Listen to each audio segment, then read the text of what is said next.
Por que produto importado no Brasil custa tão caro?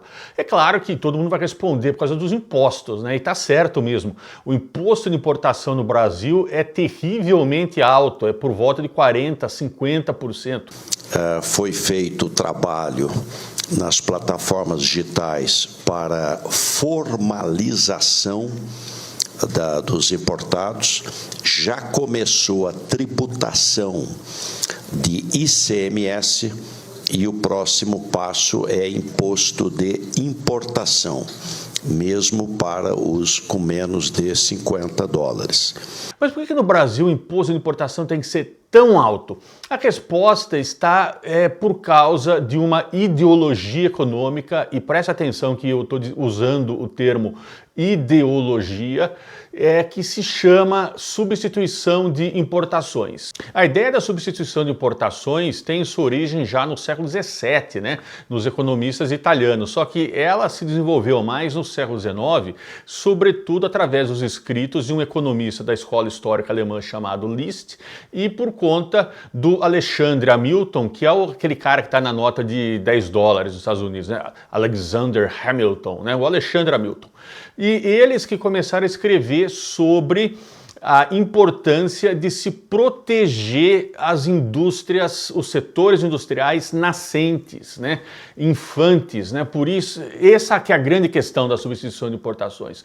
Como o setor industrial está nascendo, como ainda não está plenamente desenvolvido, é muito fácil para que setores industriais externos, né, tipo que outros países, setores industriais de outros países, façam dumping. Esses setores industriais, esses outros países já estão mais desenvolvidos, têm melhor tecnologia de produção, conseguem produzir um produto de melhor qualidade, né?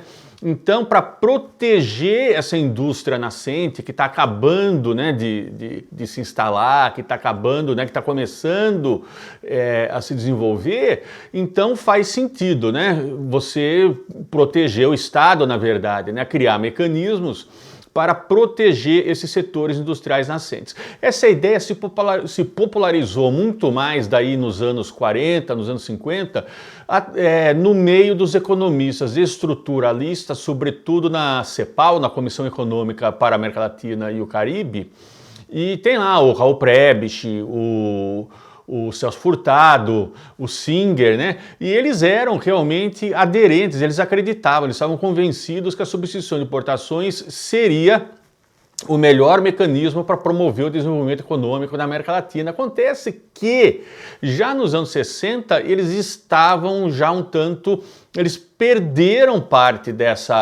desse convencimento, né? Eles não estavam mais tão convencidos, né, que a substituição de importações funcionaria tão bem. E por quê? Porque o que acontece é que, apesar da ideia de se proteger a indústria nascente, né, setores industriais nascentes que ainda estão logo no começo, faz sentido tudo isso, né? O problema é que, quando se faz isso, o próximo passo é começar a expor esses setores à concorrência externa.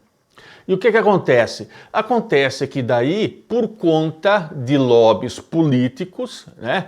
Então o que acontece? Os caras vão lá e eles fazem um lobby e convencem os políticos que não, que, né, por conta dessa narrativa, né, que é super bonita, né, não, vamos proteger os setores nacionais da concorrência externa para que haja desenvolvimento e tal, né, por conta dessa narrativa, convencem os políticos que tem que manter proteções para setores que simplesmente não são mais setores infantes, não é mais a indústria que está, o setor industrial que acabou de começar, são simplesmente setores ineficientes e que já têm 60, 70 anos, 50 anos, e são setores que, na verdade, eles mesmos, os empresários, os líderes desses setores, eles entendem que eles fazem um produto inferior,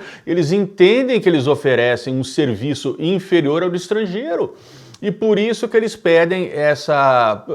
por isso que eles fazem lobby, né, e convencem os políticos por conta dessa nobre causa de desenvolver a indústria nacional, em manter esse princípio da política de substituição de importações, que são os impostos altos. E, na verdade, o que a gente acaba vendo é que, no fim das contas, e por favor, não me entendam mal, não estou falando, agora não vou me referir, não vou falar do pequeno empresário que luta todo dia, que está tentando vencer na vida. Não, estou falando das grandes corporações, não estou falando dos pequenos, não. Estou falando das grandes corporações. O que é que as grandes corporações fazem? Vamos falar, por exemplo, vamos à Volkswagen, para dar 2 exemplos do que a Volkswagen fez. Nos anos 80, quem é mais velho lembra que tinha o Passat, né? E o Passat tinha um modelo, que era o modelo nacional, e nos anos 80 a Volkswagen, né, que na época era Auto Latina junto com a Ford, a Volkswagen começou a exportar Passat para o Iraque, então tinha o Passat iraquiano.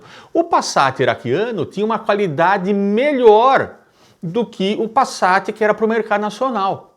Ué, quer dizer, a Volkswagen então não podia fabricar um carro melhor? Podia, não tinha conhecimento para...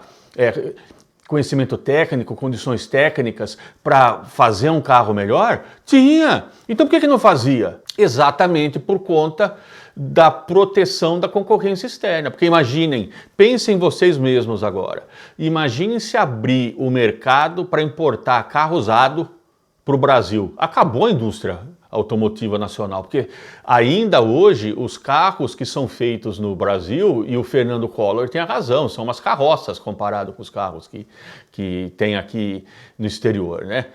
Um outro exemplo, a linha de montagem no ano de 2001, 2002, a Volkswagen começou a abrir montar, né, transferir da Alemanha para o Brasil uma linha de montagem de motores, né? E que seria, na época, né, isso aí então há mais ou menos 21 anos atrás, que seria a linha de montagem mais moderna, a linha de montagem de motores, né, para a Volkswagen, para a Audi, mais moderna do Brasil. E só que a questão é a seguinte: essa linha de montagem que estava sendo trazida da Alemanha, ela não era mais moderna na Alemanha desde quando? Ou melhor, vamos mudar a pergunta. Desde que ano que essa linha de montagem não era mais utilizada na Alemanha e por isso estava sendo mandada para o Brasil? Desde os anos 90, desde 98, desde 99. Então, significa que a empresa não sabe que precisa de proteção porque é uma indústria nascente, né, infante ainda e tal? Não, não é. Isso aí é malandragem, isso aí é 171. E por causa dessa malandragem e desse 171, que não é só daí, né? Esses 2 exemplos eles foram da Volkswagen, mas essa malandragem, esse 171 de outras empresas, inclusive empresas de telecomunicações, né? As grandes empresas, né? E por que tudo isso? Por causa da política de importação, por causa da política de substituição de importações.